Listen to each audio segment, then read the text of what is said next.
Actual recording is higher quality. Me and my girls are going out tonight. Oh, That's the only song I know off that album, so bear with me, Cass. and I mean that album does turn 20, so I mean I was gonna make you put it in the graphics, in the creative. Oh, that still is happening because that year twirled. Yeah, real bad actually. Like 2005 and 2015 both have us by the balls. Yeah, I'm not mad. No, like the graphic is gonna give. Well, what were you listening to? Because I got all them albums. But hey, y'all, it's the anniversary episode. If you couldn't motherfucking tell. Y'all know we love the anniversary episode, but last year we condensed it so we not talking y'all heads off. It's inevitable. But before though, Muse, in the last 20 years we've been doing this podcast, we would literally talk about like 20 albums. Yeah, episode will be long, boo. Bye. Shut up, y'all. But last year we did, do you know you have 30? I think we did a 30 2010. Mm-hmm. But this year we're doing a 30 25 because Muse said I could only have 20 if he has 25, 20 and 10. Look, still shorter than years past. Muse refused to talk about this one album if we don't talk about another album, y'all. Yeah. So extra hour of your time is Muse's fault. I just want to go off in tandem, and I wasn't going to go off as bad about just that album. But we'll battle it out later on in the episode. Because why should we going off worse than me, y'all? He's not going to go off about something. He the one yelling the most. Look, leading the combo. Like, children, let me get my lighting. I should have brought up my new lighting source. Ooh, equipment. Shout out to Miss Five Below. You do be down to the below 5. The stuff don't be below 5. That'd be the gag. Like, everything start at 7. I couldn't get my girlfriend's daughter nothing for $5. I said I had the Hello Kitty set. It need to be called 10 and below because stuff in there be like $9.99. And it's no shade. I'll give y'all little 9 below. Whatever. Like, just stop lying is my whole thing. You don't got a lot of kick it. Don't, because we're going to be there in there anyway. Right. Chargers for the low, regardless.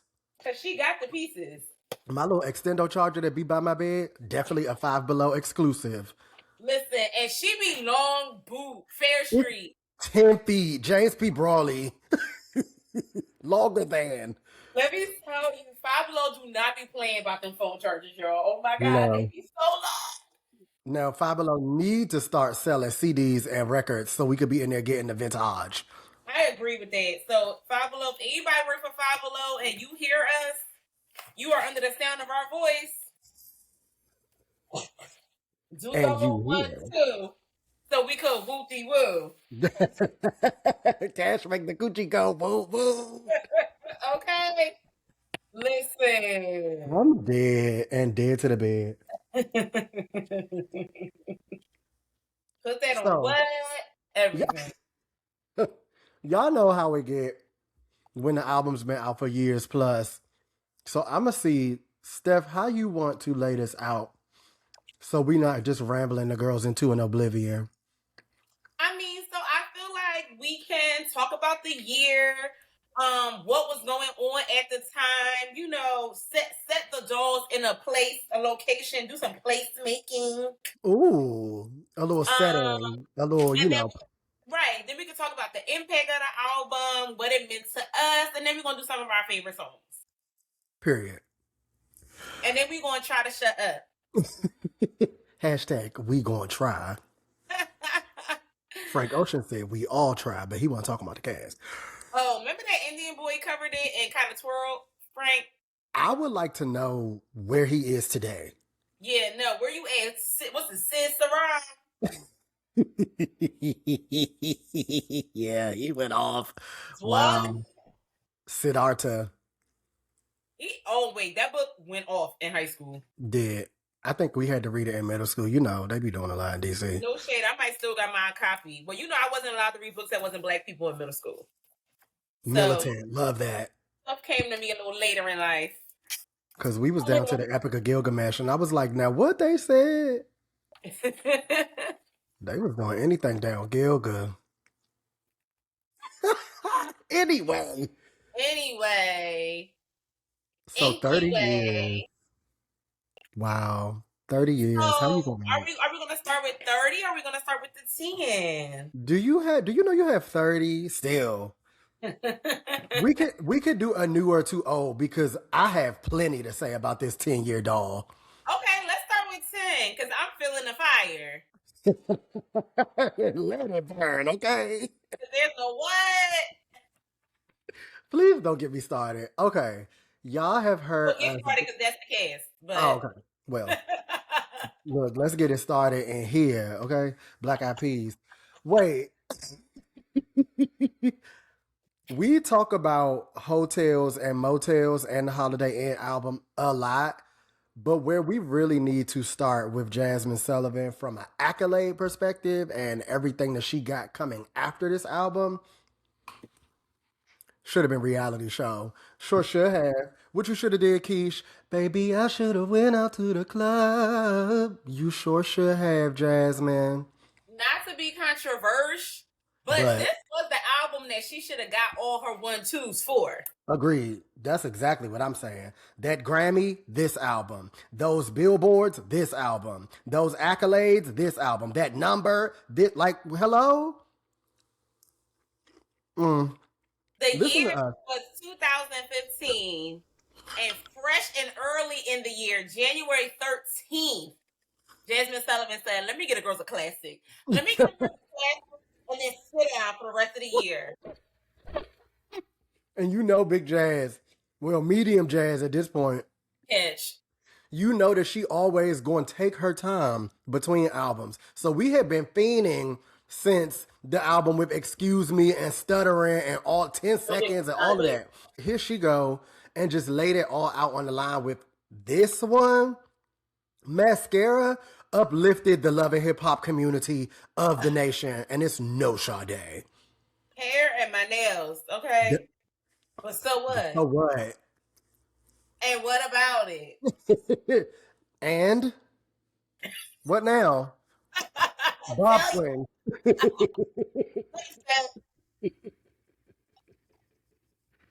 And what about it? I don't want to take nothing from Hotel Motel Holiday Inn. I like that album too, especially the deluxe. But reality show put Jazmine in a conversation that she wasn't before, I think. But Ben should have had been in. Fair. You always get it when you gotta get it. And look how the light just did her with little 1-2. Light bulb. Wow. Thank you for sitting with me, y'all. YouTube community through my lighting journey. Through my lighting journey. It's the journey. I mean, it's about to be dark in DC in 2 minutes. So my lighting journey gonna have to start on this episode as well. I didn't put no jewelry on, but y'all know I meant the best for y'all. Okay. I feel like back to Jazmine. Yeah, girl. Miss Sullivan, If You're Nasty. Reality show, it really could have ended the Holocaust. I don't know. The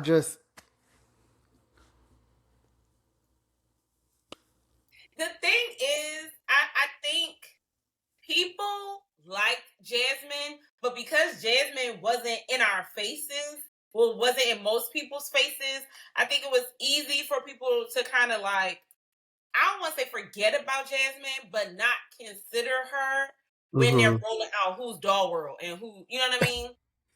When the Doll World accolades hit the screen.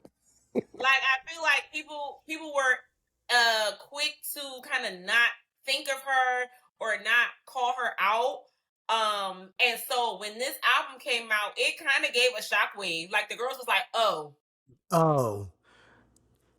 And I think a specific aspect of her writing style came into the forefront because this is still around the same time. I think right after Reality Show is when we got the Insecure single.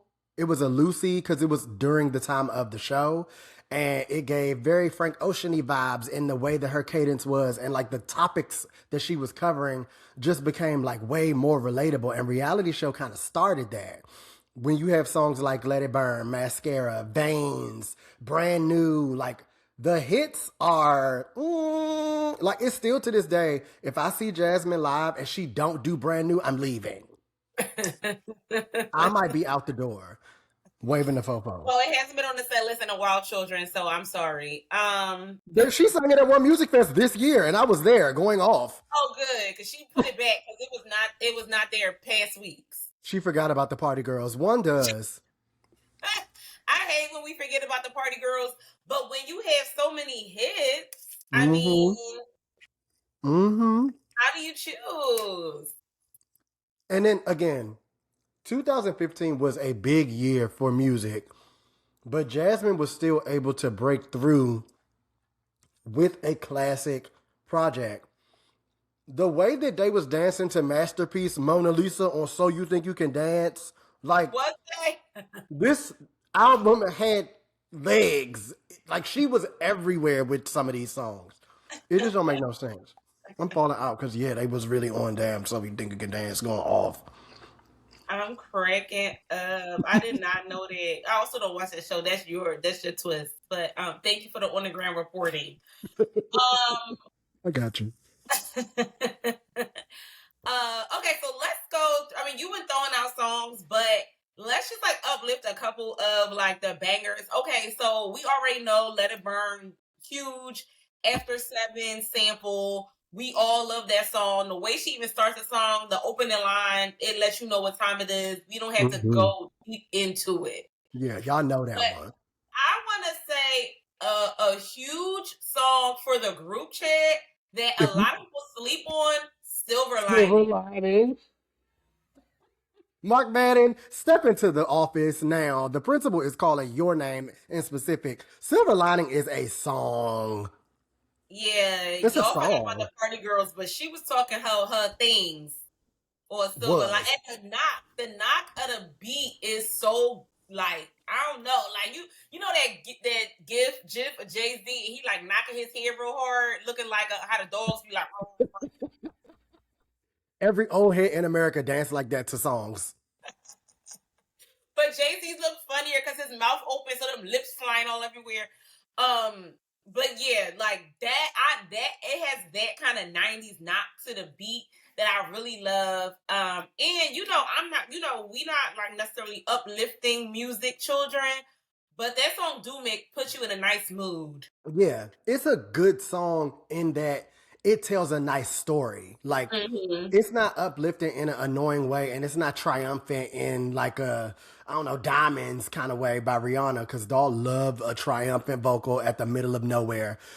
But this, it just flows right, and it's like, oh, you know what? I could wake up and start my day to this type of thing.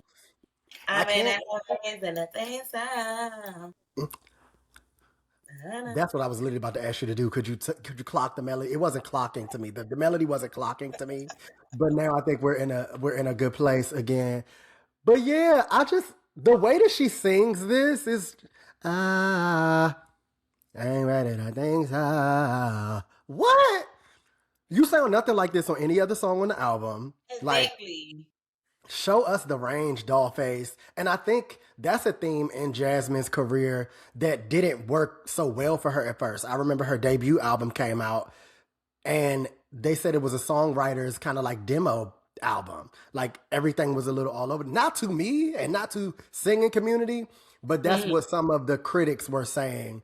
It wasn't cohesive. And I think fast forward to Reality Show, she was able to do the inverse. Like, I'm going to show y'all everything that I can do and throw it all on the paper and see what sticks. But at the same time, there's a motivic through line in the music and in the sound. So you can't ever say I'm not cohesive again. Silver Lining 8. And we also get Forever Don't Last, which was a single on this. That song, I have cried in the shower too. Sing, girl. Like, I mean, we'll chat offline, but relationships be hard. And I think that was just, it did what it needed to do in that moment for me and several other. Yeah, yeah. I love that song. Another great single. Another song that I love from this album so much that Jazmine really like stepped out and did something different, similar to Brand New, is Stanley. Most people not expect a Stanley, but I love Stanley. Because y'all listen, we are VV Brown people over here, old school. Maybe there is a shark in the what? Water. So, okay.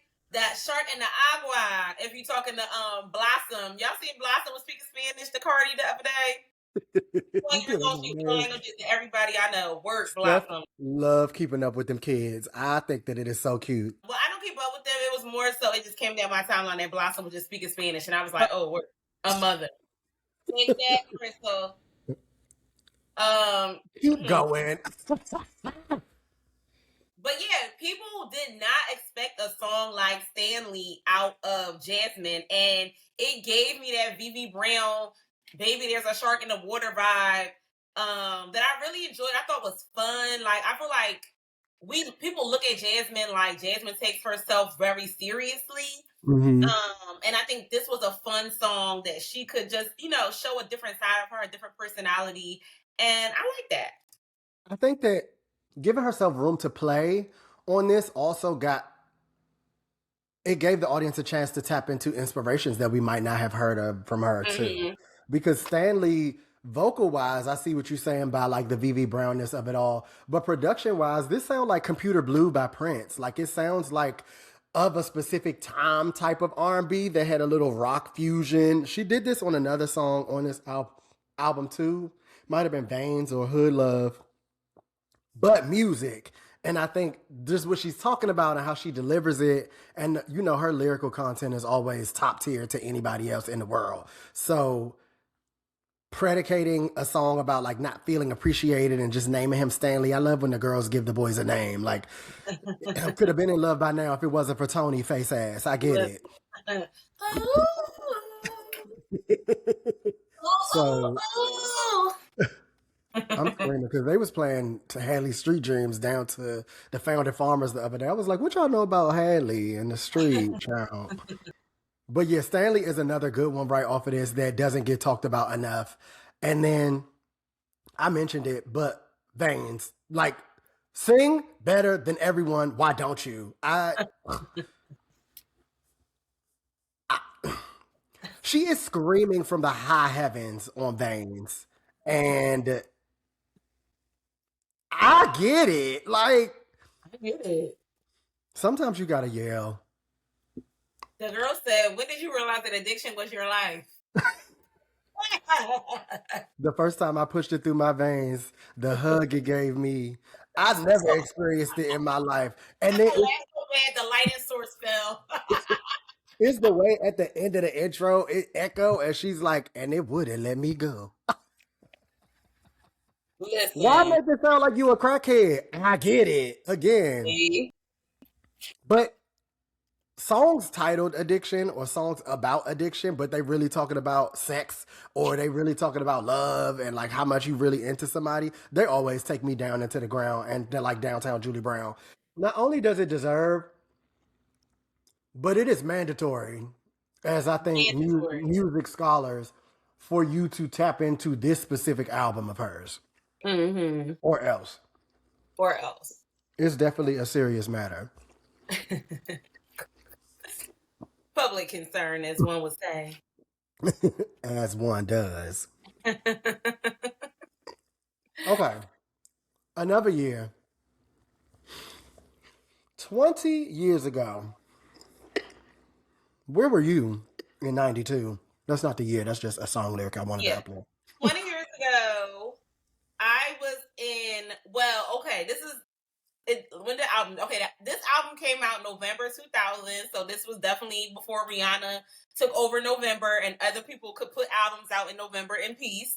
But November 2000, I was going into 10th grade, and I was living in Philly, as one does, and in the thick of the epicenter of the neo soul era. And when this album came, like MC Deborah, sometimes you gotta give the bitches a shockwave.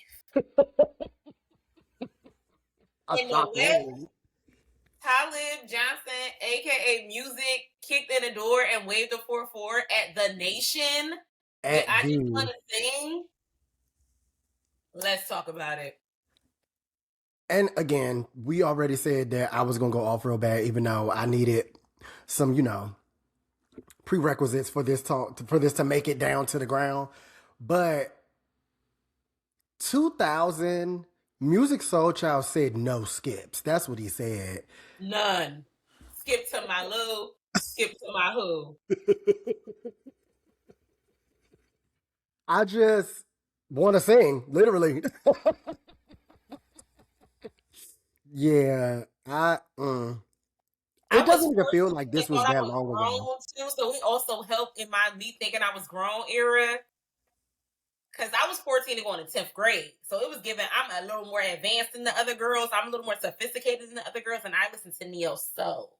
I'm hollering. And I was the only natural girl in school too. So you really couldn't tell me shit when this album came out. I was like, I look just like bitches in the video and none of y'all do a word. Not I am neo soul. and let's fight about it. Stephanie, please. Listen, I was doing them straw sets like Latavia from Destiny's Child. Oh, hype hair, sophisticates magazines, cover star. No, real shit. No, there wasn't a cover unturned without her, at least in the bifold of it. He said, I'm here. Like, Musiq really did his one too. Like, where do we even begin with this album?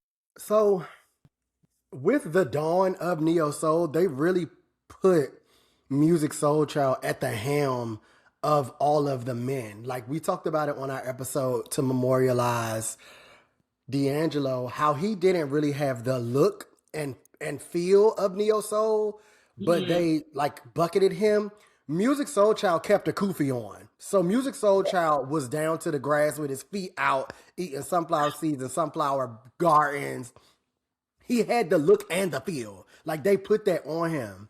So a spokesperson for the era and the time on the male side would be Musiq Soulchild. Like, he helped to coin that aspect of music in a way that I don't think the other guys that were included really did. And I think the other thing that set Musiq apart was most male R&B singers, regardless of subgenre, sang to the women, sang for the women. But Musiq made music that really spoke to men that men could identify with. Like, when he would be saying shit like, I just got home from work, bitch, and you was talking my head off, I'm tired. Like, you know, I just got off doing overtime at P-Cup. Like, girl, give me a second. He ain't saying like that, but he said it. Well, that I know what you talk about.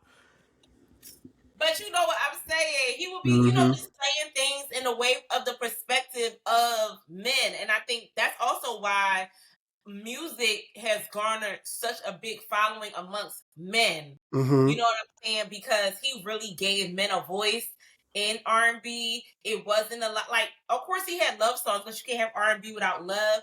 But I think it wasn't like I'm crying for you in the rain. No. Which is what we were used to, you know what I'm saying? Musiq like, girl, I love you. I worked overtime at Pico.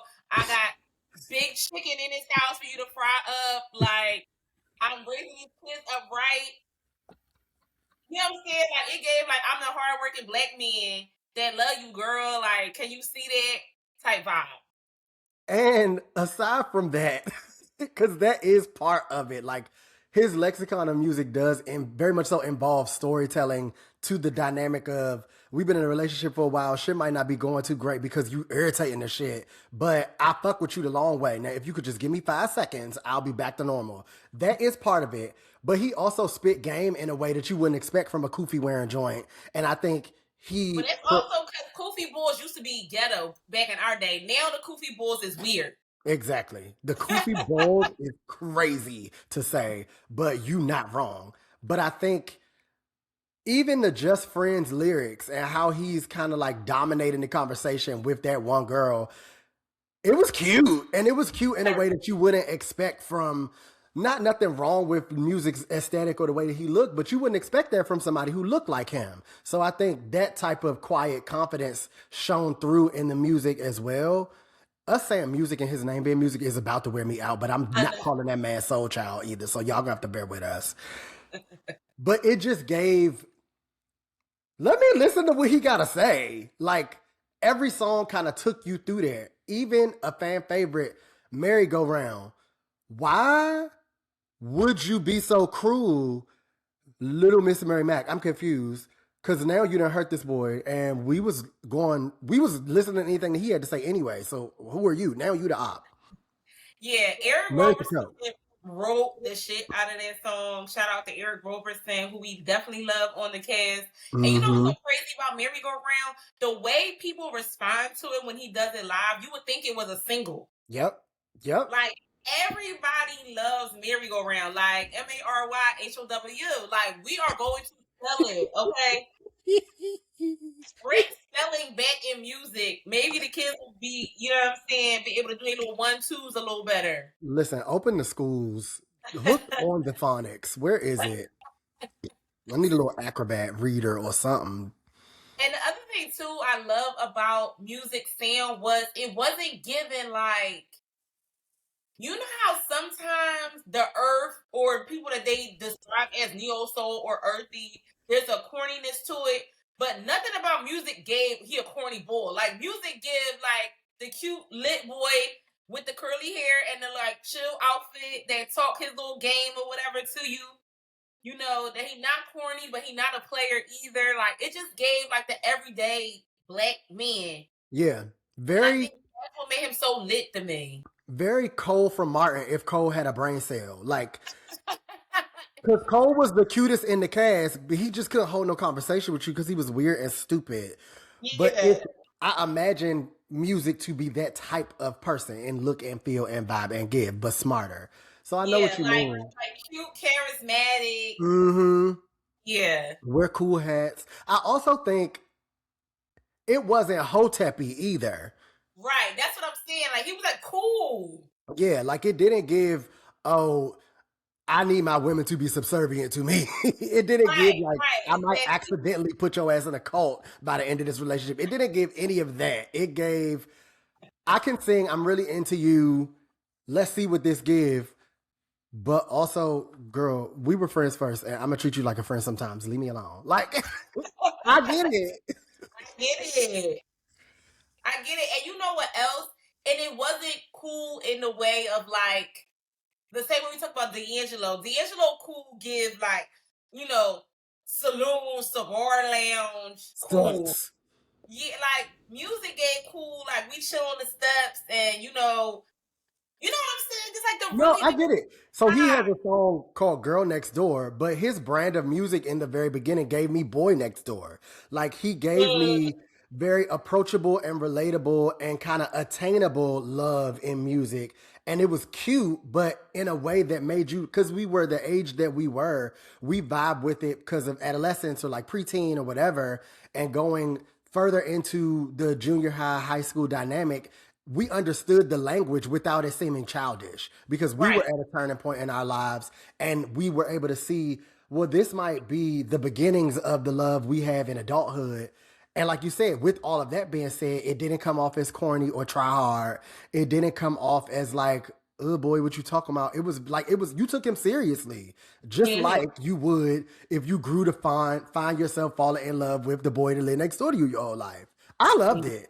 And because of the time with like the Love and the Basketballs and the like, Love Jones was a little before, but just the era of media that we were in, it all kind of made sense. So I think I Just Want to Sing came out at the perfect time. And because of that storm of kind of things we were exposed to at the time, it was very successful for him. And that's why it's still getting traction 25 years later.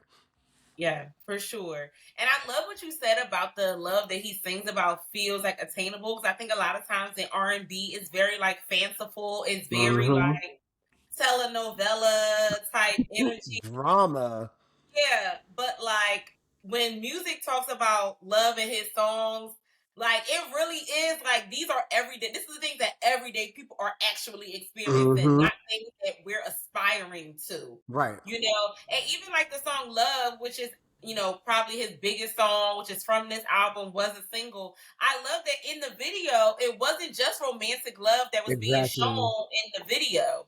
You know what I'm They show saying? all types of love from all different walks of life, creed, color, and kind, and also not in a "we are the world" kind of cheesy way. It's like this could be a relationship between you and your grandmother. This could be a relationship between a romantic love. This could be a coworker, and all of that matters, which kind of goes into the thought process that some people have about love truly being a gospel song, because we don't know what type of love he's talking about, and it could be the love from the Lord above. So I just thought that being his biggest song makes sense because it's very clever in its inception. Because of course, that type of love exists on all spectrums. Of course, that type of love might not be directly by romance or sexual or whatever. Like it could be all encompassing.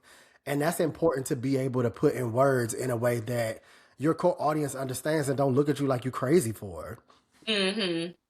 Yeah. And also, just a quick note, when you talk about love and gospel, everybody please check out Jeff Bradshaw, another Philadelphian trumpet. I think he played the trumpet album. I went to the live recording for this album, but he had Kim Burrell come out and sing "Love," and she tore that thing up real bad. Wow. I'd be on the fence about Miss Burrell, but that sounds nice. Yeah, no, she tore it up. Me and Ev were in the building. Me, Ev, Jack. My guy, shout out to Big Deb. We had a ball. It was at the Kimmel Center. And it was a whole live record. It was great. It was great. But yeah, Kim Burrell covering "Love" really took it to the next level in terms of what you were saying about the gospel feel of it. Oh, I was just gonna say, do you have any other favorites from this album? Oh yeah, I mean, like, okay. So where do I even start? Okay. I love "Speechless." And it wasn't until, you know how Black people, we be singing, but we just be singing. Yeah. But I didn't get into how clever the song was until this might have been like the Ula days. You remember Ula.com? I do. I wasn't on there, but I remember. Oh, I'm about to say, is this the thing where our 3-year difference makes the difference? I think so, because I was a Black Planet doll. Oh, I was in college when Black Planet. I was a freshman at Clark when Black Planet really started doing its thing. Okay, so there was a website called Ula.com, everybody, where you could look up the lyrics to songs way before Genius. And we would go to the website, you would print it out. Because you're in your computer room, there was a room where it was. And you would go into the room. This was before lyrics.com. Like, Ula is old school. Yeah, Ula is original. And then you would find the song you were looking for, and then you would print the lyrics out and you would practice. So I realized that in the song, he's never finishing the sentence. So that's why he's like, all I know is you got me speechless. And I just think that Musiq always had really clever songwriting on his album. And that was just one of the like early examples, first examples of how clever the songwriting was that he will always have. And I just love that song. It's just so cute. I love how he sounds on it. Yeah, I love Speechless so much. Speechless is a good one and doesn't get talked about enough. I'm ghetto and I like Elle Is Gone a lot. Like, wasn't even a smoker really ever, but I just thought that was cool. But I also like Past the Dutch. Past the Dutchie by Missy Elliott and them. So I just like songs like that, but again, hood. So Elle Is Gone will be mine that I wanted to uplift because nobody ever talk about that. I never seen him perform it live or nothing. And it's got a little groove to it, but whatever. With us. Oh. Well, no, that's one. I wasn't. Don't rub it in. And two, I never seen Musiq live before at all. But I never Oh well, even. let's book tickets. He's gonna be in town February 6th. Yes, wheelchair offline. I do really want to go. I've only seen live recordings. You know, I'd be down to the YouTube, and even with that, never seen him do some of these songs from this album. So, with it being the anniversary year, and he'll be coming off the tails of it, I hope that when we see him, it'll give that. Well, I don't want to rub it in, but at Roots he sang the whole song in order. It was calling for that. I'm glad that someone saw. Yeah, the whole group chat saw without you. Sorry. Damn.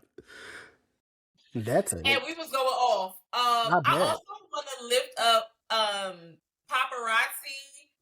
Again talking about clever songwriting. The song is called Paparazzi, and in the chorus, he's saying, "Picture me, brokenhearted, down and out. I'm so emotional. Picture me, picture me." So the fact that he's saying it as the chorus and then calling the song Paparazzi, like, it might be dumb to y'all that's listening or watching. Hey, YouTube. No, But it's not I bad. love just the cleverness, and that's one of those songs where it's like, damn, this is a hardworking District 33 union black man, and he is in love with you, girl, and you cursing him out at the beginning of the song because she was like, "You make me so sick," and he. Mm-hmm. I had against the paparazzi and everything. That's how you know how serious it was. I love that song. Real bad. You please unearth the footage and put it on the cast Instagram. We wasn't doing TikToks back then, love, but I'll see what I could do. I definitely had ography, and I was wearing that living room out to it. Oh, that was my song. Yeah. Come on, paparazzi. And just lastly, I do want to shout out Aries, the twins that were throughout the album. They're still prettier than everybody I've ever seen in my life. I've been seeing them around Philly here and there still. Drop the And skin regiment now. yeah, they're great. I love everything that they were on, from Girl Next Door to the cover of Settle for My Love. Yeah, I love this album. It's a classic. 143, like it's hits on hits on hits. Not talk about 143. Go ahead, Muse. I first of all, at the time, didn't know that that was like symbolic for "I love you." Once I found that out, I was like, "Oh, he could take all my money. Like anything he come out with, I'm going to." I literally had a kufi because of this man. I had one of them big knit apple hats. I had the little Ethiopian color wristbands. Like I remember exactly who I was. Patchwork denim by Academics, Pele Pele, Pepe, all of the girls. Well, it was one that began with an L. I had it all. Brown jeans. Like you would have thought that I was Musiq Soulchild. It's that serious. And I don't know. I just was wrapped up in that world. Like I feel like a lot of millennials and people our age, we had eras growing up, and music ushered in one for us with "I Just Want to Sing" that I will never be able to forget. I will be placing pictures of me looking exactly like this man on the cast. I can currently be seen down to the Hollywood shot in a knit hat and African wristbands, but I don't take nothing off because I'm Musiq Soulchild. Literally big on the music. He puts the music in music, okay? music, okay? And I will also drop in my picture with the choir I sang with at the time. We did have a chart topping album in Philadelphia on the gospel circuit. Stephanie always saying something I didn't know about her in this damn show. Because that album probably really real. She not playing, y'all. She's somewhere. I don't know if you saw streaming. I need to know because I need to get my coin. But listen, CD baby, somebody got a little piece of change for you. Shit. But music, we had a performance with him. I have a picture of me at 15 with my hair flipped. So y'all say y'all like how my flips look now. Flips have been my signature look that made me famous since I was probably like 11 years old. And it's a picture of me, and I got on a full outfit from Express. You can tell me nothing. And then at the time, my mom's coworker was married to, I don't remember if it was Carvin or Ivan, but she was married to one of them, and they're basically produced all of Musiq's early albums. And my mom had her get the husband to get Musiq to call me and sing "Happy Birthday" to me on my Sweet 16. First of all, invented cameo. Love that. All right. I don't know if I ever told you how we got Dorinda to call DJ and wish him happy birthday because they're the same person, but that's a chat for another episode. The gag is which Dorinda? Not Clark. Oh. She would do it. No, I'm sure that we could find somebody she did it for in our circle. None of my homegirls got me a Vicky Winans cameo for my birthday during the pandemic. The people know your heart. No, you have to know your friends. That's really where it boils down to. And I love that. Me and Muse have been consistent Musiq Soul Children since 2000, and we're not coming up off of him at all. So again, don't know why I couldn't have her talk about this album without me talking about one we'll get to next. But here we are. It's fine. And went off equally, like she said. Wow. I forgot about them Hollywood shot pictures. Paparazzi. Like, I didn't have to do that. That's the thing. Like, why did I? Okay. Who told me to make her dance up?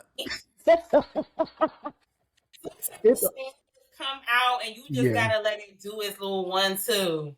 It don't matter. It's fine. Y'all go listen and like and comment and subscribe. Come on, YouTube. Shout out to that. Would they say smash them buttons? White people are now, but yeah. So the gun is Mama, and that is where she said, "Why can't we get along? Hang up the pocket dog. Why are you going off like that?" We didn't know Erykah to do that at the time, and she came in and swung on us. I love that. Penitentiary philosophy, like, okay, so I'm gonna. They're already going off, and it's like, okay. No, we might actually have to track by track this one. Erykah Badu is a woman in my family. Like, so let's start there. Like, the women on my mom's side of the family seem very like eccentric and earthy, even though they might not be. They real hood. Erykah, like, she not as out there as people probably think. She just knows a lot about spirituality and dresses a certain way, so it come across a little witchy poo. But Doll is literally the hood joint in Dallas that know everybody and is popular because she pretty. Like, she not that different from like people are the dope boys. It's literally Christina Milian and Waldorf. Like, it's not that different, but people give her a little bit something different. So in my life, Erykah Badu is like my mom, my grandma. Like, they are those type of women.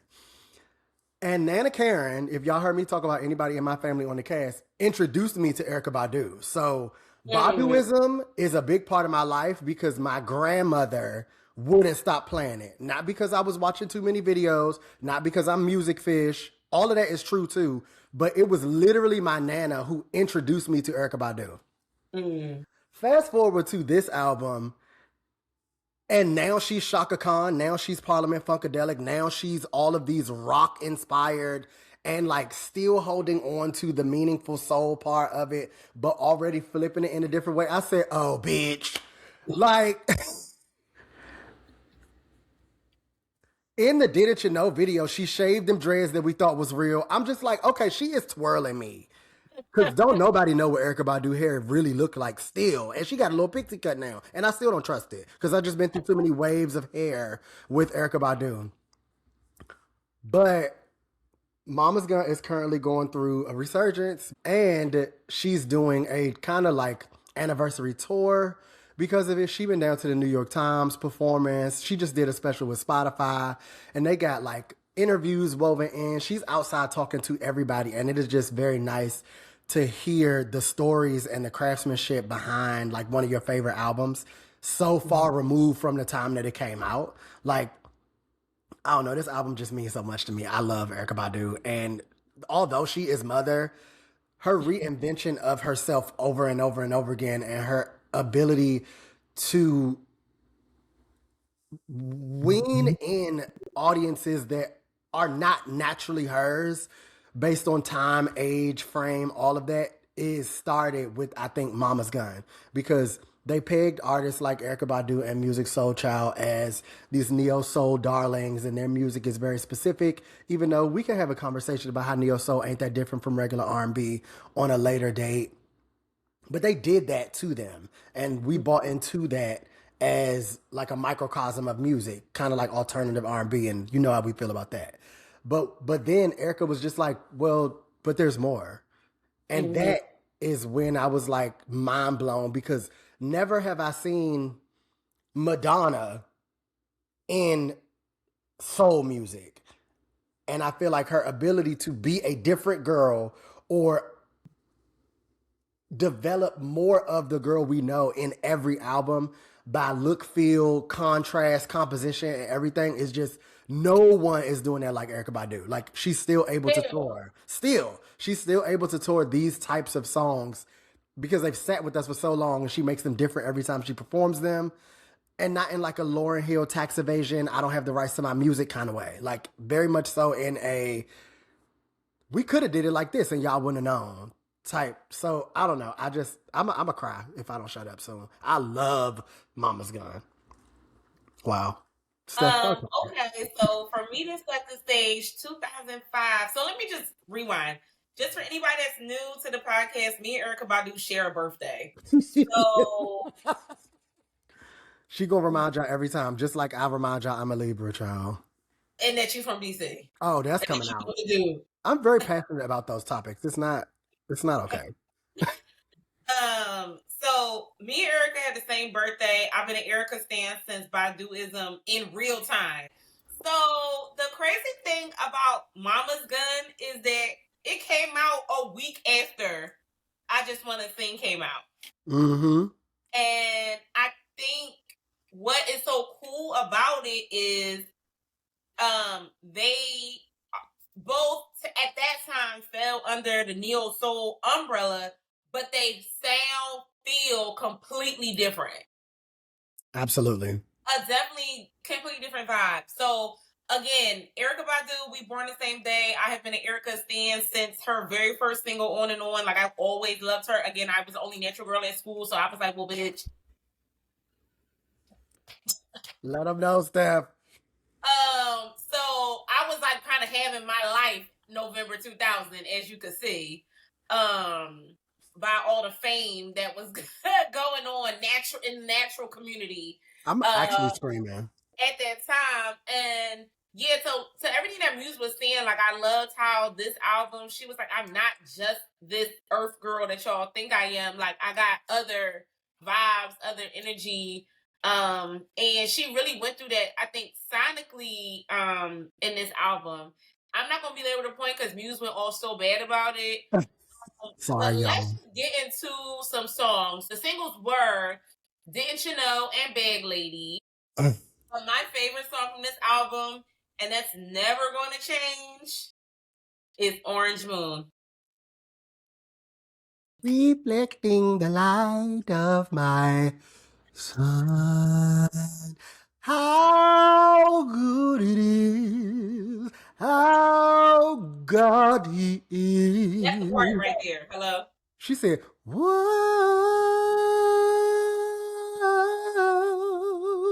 shine. You a great shell for real of your face when you be singing that. It's for dramatic effect. I don't gotta do all that, but eat the song.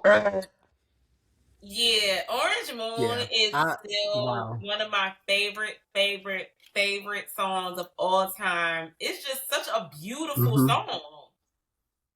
It's so pretty. And coming after, like, it's towards the end of the album, but coming after some of the songs that you have been taken through. And this album just so funky for you to get something like that to soften the blow a little bit. It's like, are you a genius? Like, you are a musical genius, because why would you put that where it is? It's songs like that. Time's a wasting. Like, it's a wasting. Oh, you take your time, young man.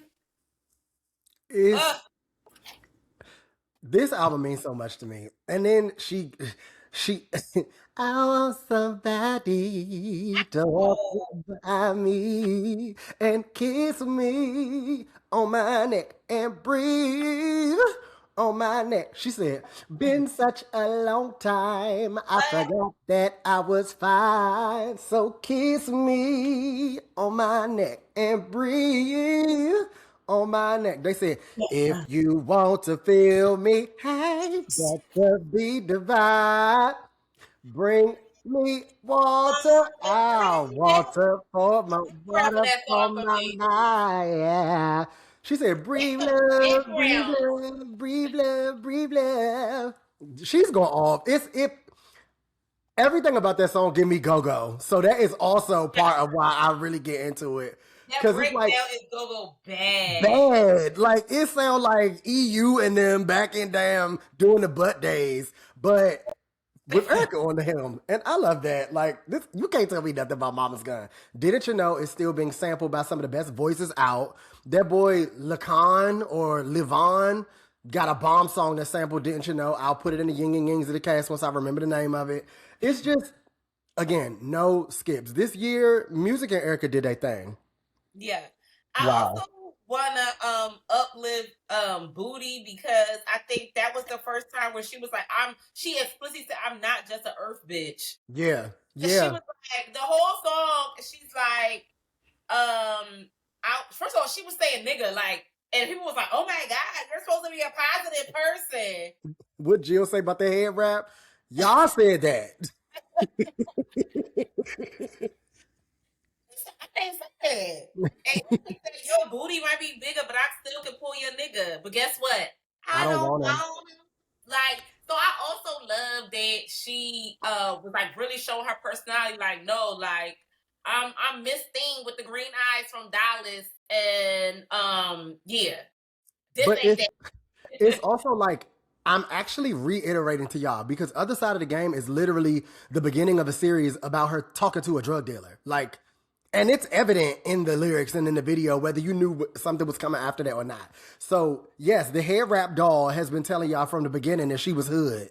And I like that because duality, containing multitudes, spirituality, and everything else behind it. Like, she's the doll. Erykah Badu. And then she still built the bridge, right? Because her big single from the first album was On and On, and then she comes back with this album and does And On. And On has a whole other vibe of Pisces,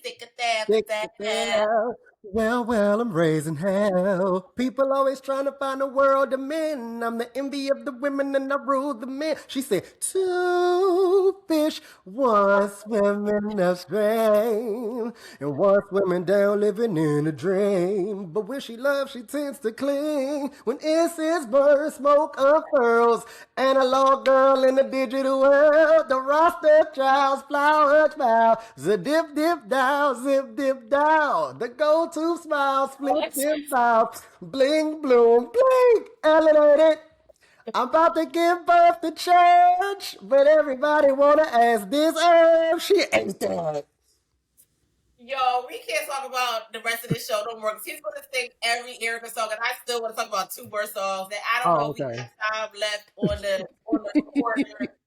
I don't know if the tape left in the recording, child. I'm sorry. This is my album.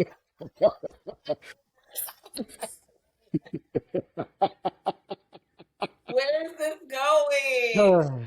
I would have sang the entire discography if you let me. I'm sorry.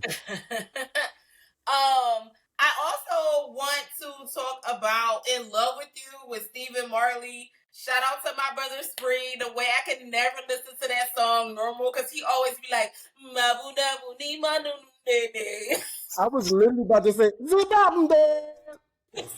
I'm not going to sing the whole thing, but I said that.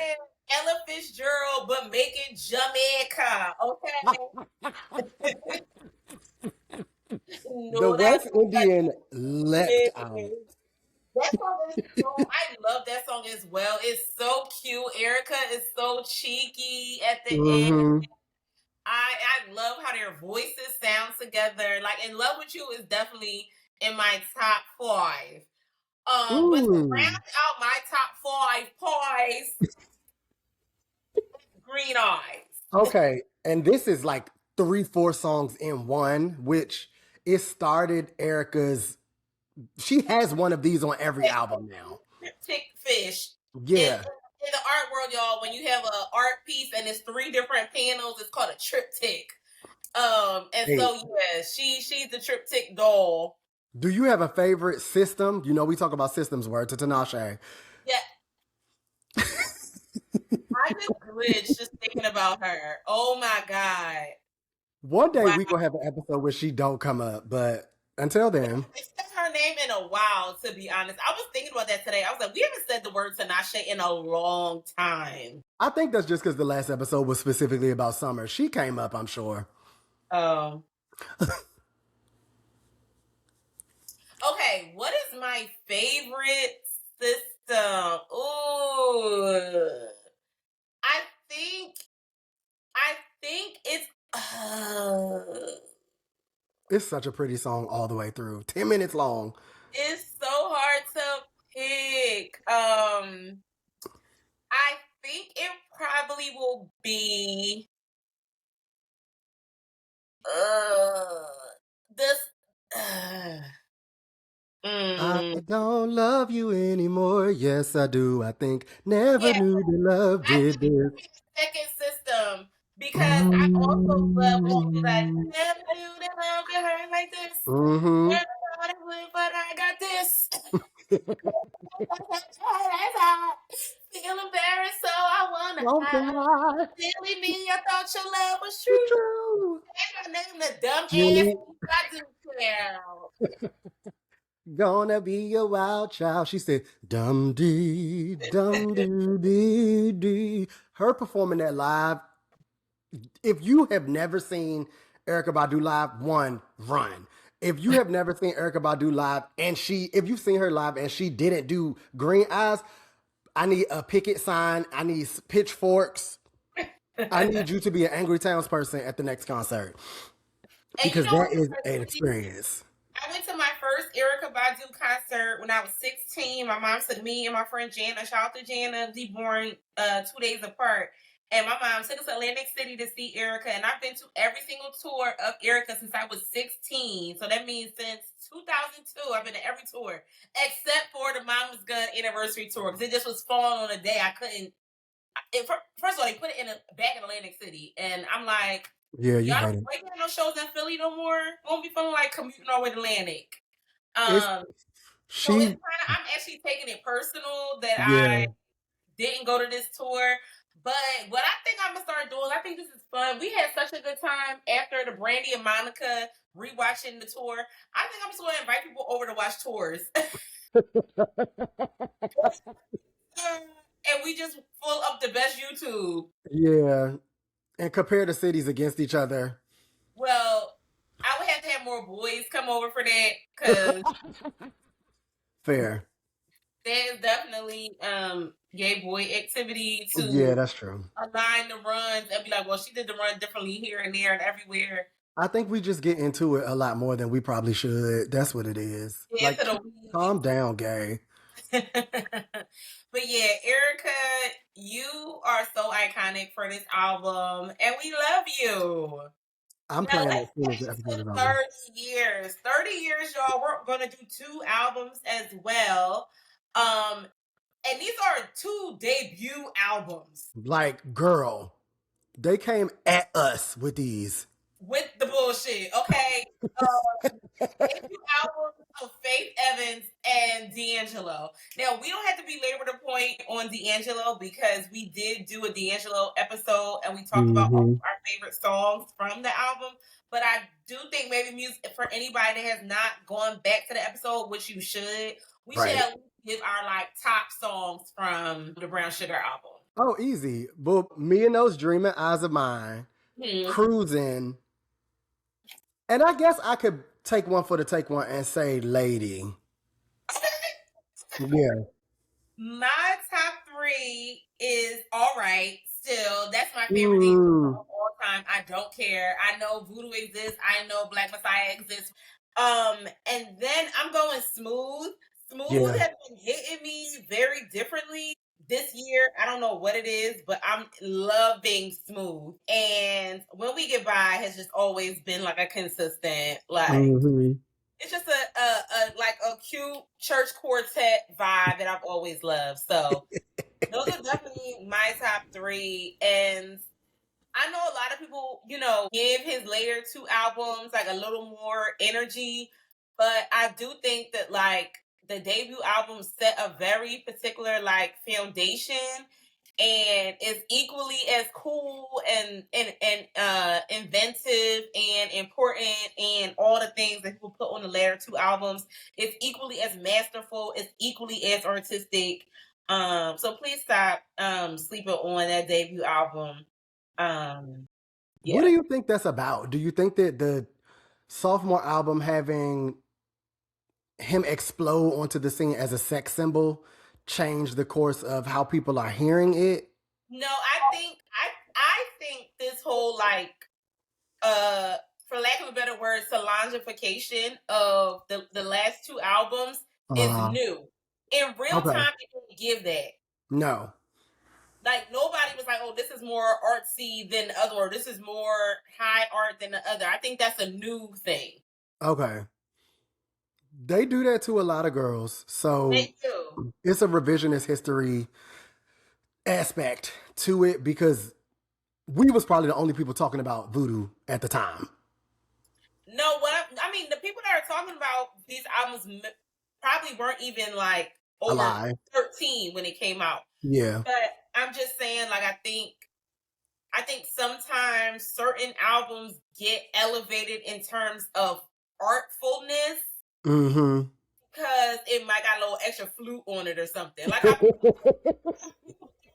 Butterfly is not more artful than any other album Kendrick has ever made, but because Kamasi Washington is on there, now people are like, it needs the Nobel Peace Prize, and it's like, Good Kid, Mad City got a Nobel Peace Prize. Good Kid, Mad City. You know what I'm saying? But people try to do this like weird class artfulness thing with certain music, and I don't like that. Yeah, no, I get it. You have spoken out avidly about it, and I think it's valid, because it just don't have to give that. It's really that. It don't have, like, we could just not. We could just not. Yeah, we could just not. So. And it will be fine. But let's take it to another debut album that is turning 30, Faith, which was Faith Evans' debut album. Now, if anybody knows Muse, you know that Faith is his Mary J. Blige. I'm glad you said it. And if you know me, you know I do not play with Faith Renee Evans. I be so bad in the Faith of it all. Incomparable that came out in what 2014? I can sing the whole Incomparable album. Like, I am a real to the ground faithful. Faithful. So get ready for some next level standing for the next 20 minutes. Because we gonna need about that long. So the singles from the album were, the singles that singled, I would say, were As Soon As I Get Home. Wow. And You Used to Love Me. I remember the way you used to love me. She said, hey. Ain't Nobody, which is my cut, and Come Over, classic, were also singles, but they didn't culturally, they did not spread like as far and wide as the first 2 singles. But if you are a real R&B fans though, love Ain't Nobody. Shout out to her full cheetah outfit in the video. And real R&B fans love Come Over, and have made the performance of her high as a bitch singing Come Over on BET in an all red satin suit one of the highest streaming videos on YouTube. Millions of views. Those songs are any less than. We're just saying that they were uplifted by a very specific group of people, which is people and hardcore R&B fans. Right. Which they deserve, and I'm glad they at least getting the shine that they are still, because music. Hit music. I also want to talk about Faith's beginnings in backup singing, because she's laced all throughout specific Mary J. Blige albums, if your ears are on. Oh, like she's like screaming on my life. That's her, everyone. Just in case y'all didn't know where my thought process behind this whole "She Is My Mary J" comes from. But it's that, and I don't know if this was just in DC, but I remember towards the end of the Soon As I Get Home run, people was complaining that Faith wasn't a good singer or she couldn't sing live or something like that. And I was just like, what is everybody talking about? Yeah, but that's love. It had to be just aunts in DC that wouldn't let me go nowhere without them, because I used to be so confused. It was just a lot of people around me that just couldn't take Faith. And I was like, oh, because dolls sing better than everybody else right now to me. Yeah, still. Like, all right, Brandy is definitely vocal Bible. Oh, for sure. Faith, we have not selected her designation in terms of religious standing, but she, first of all, Faith's tone alone,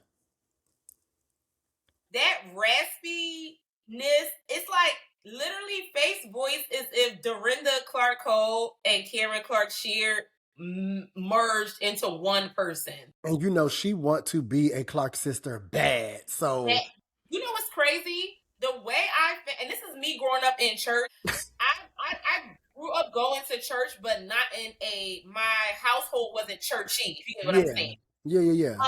So like we listened to gospel in the house, but we was listening to like John. Like mom had like a John P. Key, BB and CC Winans.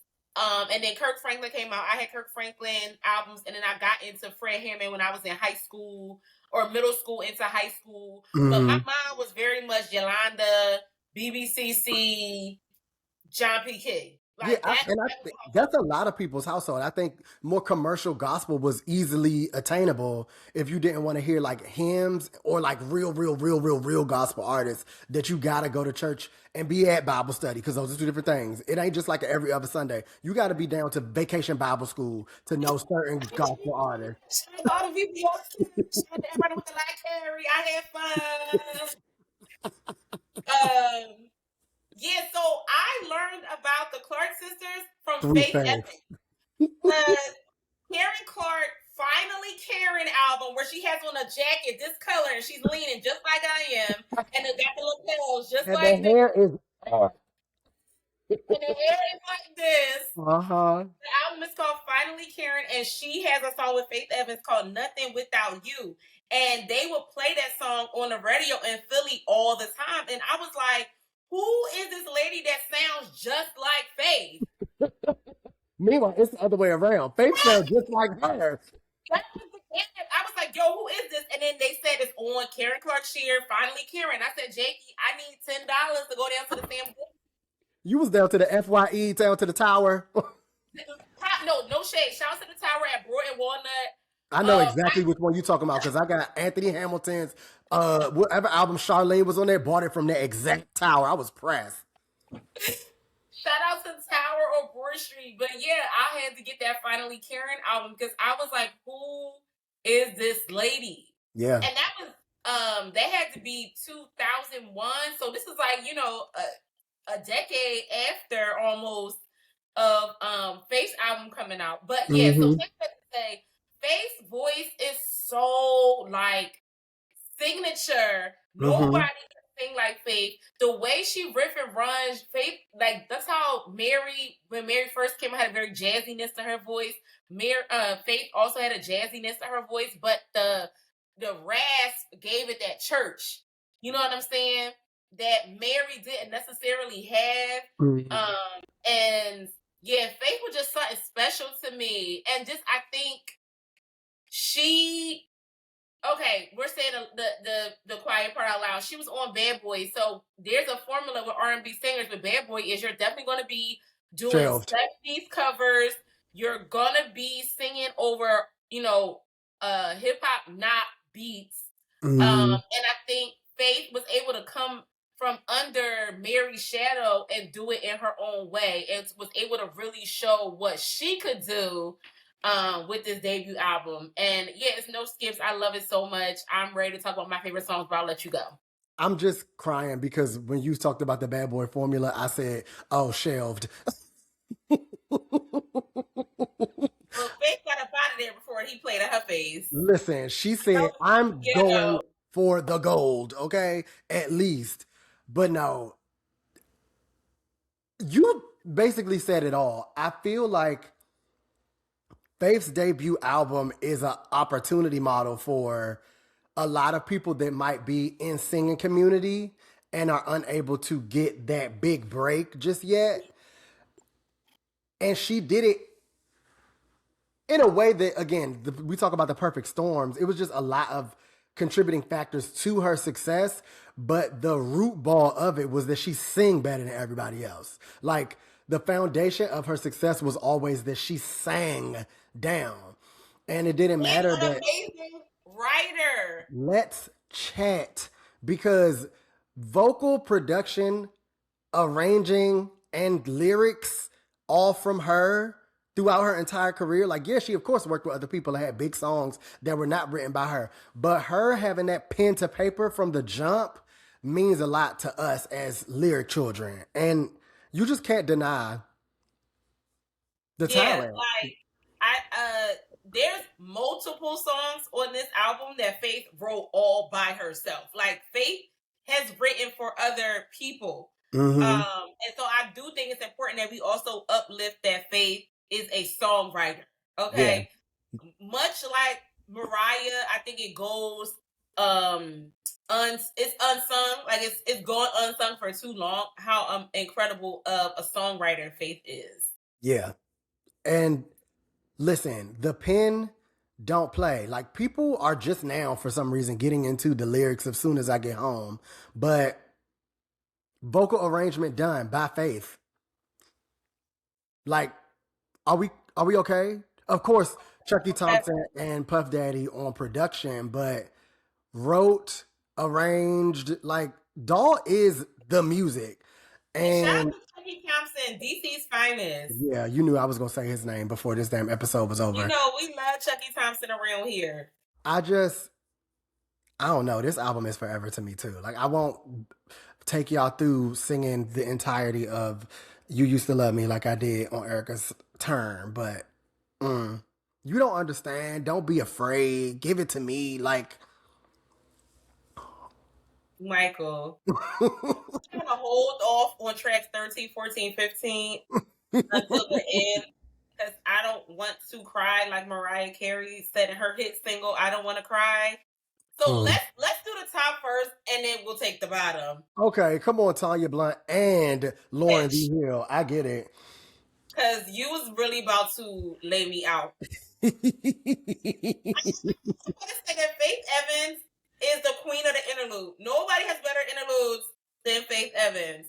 Okay. I have the faith that will move any mountain. Is this... I even like some of her interludes that was on later albums that we're not even going to talk about. But yes. But is that a Bad Boy specific thing too? Because Danity Kane would like to talk about an interlude. No. Secret Place interlude is foundational text. Like, and then even before that, the ones that was on the first album, like, yeah, we don't have to do that. Danity Kane, I'm glad you're well. Look. Well, fair.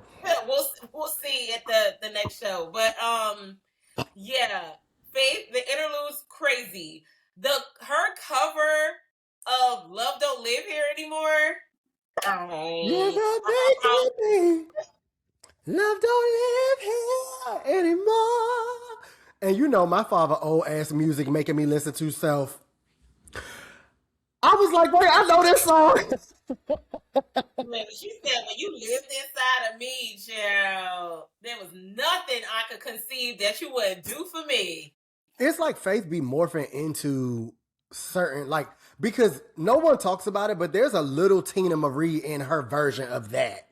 Like, I hear, child, I don't want to talk about it. Faith, come on the cast. Like, you actually need to come on the cast. Yeah, no, for real. Because I actually want to get into an argument about why you would put You Don't Understand, Don't Be Afraid, and Reasons back to back. And then close the album, Faith Renee, Fizzy, Faye, Dunaway, girl, triple homicide. Pissing me off because why end it? I don't want it to end.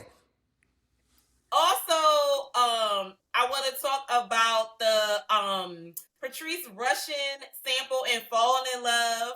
I love Falling in Love. It's a cute little boppy show.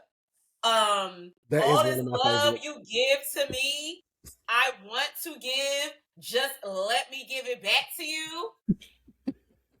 You're going off.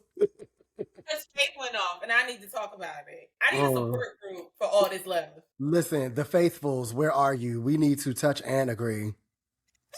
She said, lay down next to me. Let me tell you something that I've been meaning to say for a long time. I don't even think that people understand how full force and bad she going off on the singles. Like, you did appreciate the time I put into this love affair. You are coming from up. You said of hours. Like, I ain't never been in that place, position, or stashed in that section of a relationship. But damn, make me understand it, love. Actually, I don't want to understand love. I mean, yeah, I don't either, but I see where you coming from, love. I get how you could have gotten there, doll. And as soon as I get home, like, we don't have to do this. So, okay, just to like wrap up and just to continue to reassert the point, real R&B can be found at tracks 13 through 15. You don't understand.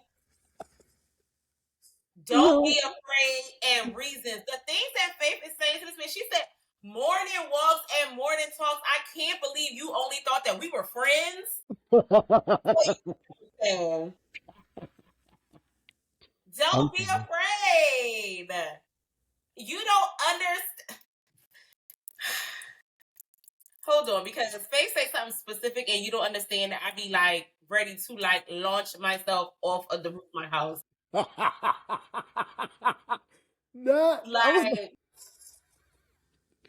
I can't.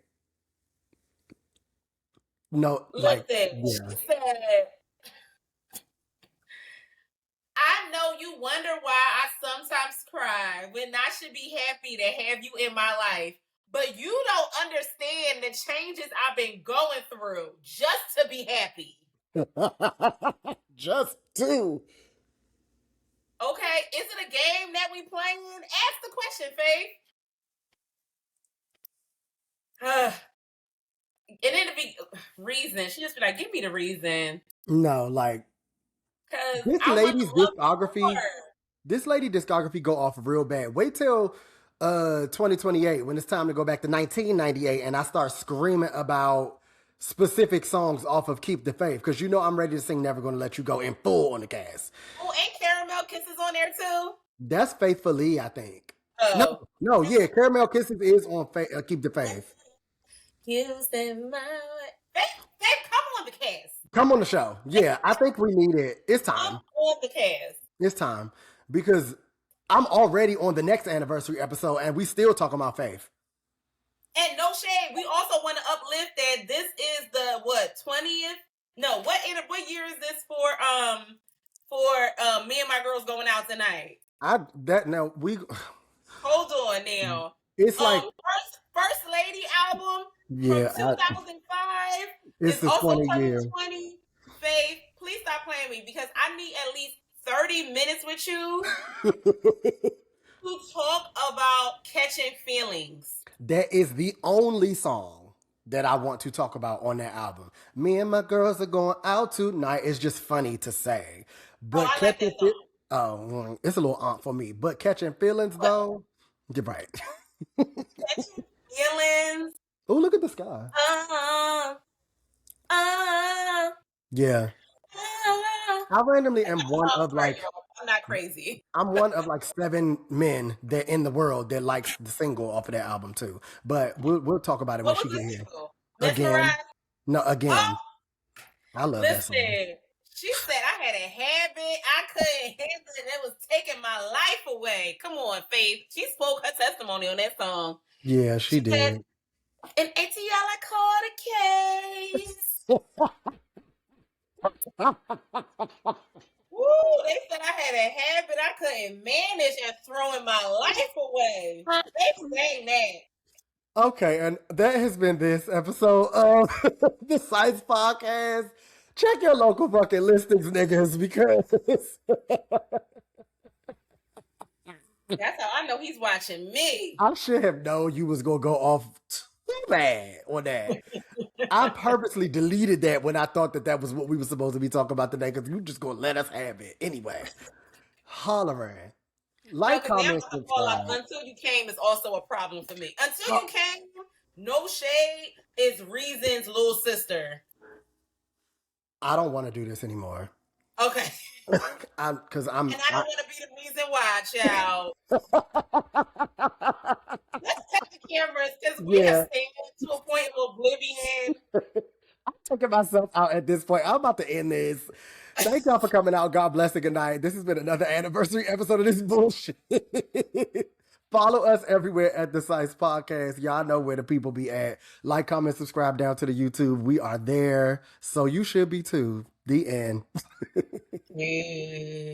A show. I hate it here. Ooh, she said I never knew love until you came, sweetie. The lyrics are taking me out. I'm not